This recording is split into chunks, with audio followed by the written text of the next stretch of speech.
Bawat pagpihit ng kamay ng orasan, taglay mo ang lakas ng loob na hindi matutumbasan. Malayong malayo ka na dun sa dating ikaw na nag-uumpisa pa lang. Ibang iba na yung katayuan mo ngayon, di gaya ng nakaraan. Mas matapang ka na, mas matatag ka na, mas kaya mo nang harapin ng mga problema kahit nag-iisa ka. May napatunayan ka na, may naipundar ka na rin kahit papano. At higit sa lahat, may narating ka na.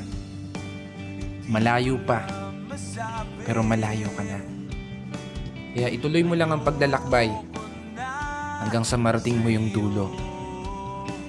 Paulit-ulit ka mang matalo, matumba, madapa. Diretso ka lang ayon sa plano. Pero sana, lagi mong tandaan ang munti kong payo. Huwag mong kakalimutan palakpakan ang sarili mo para sa mga laban na tahimik mong naipanalo. Kaya isang pagpupugay para sa mga taong patuloy sumasabay sa hamon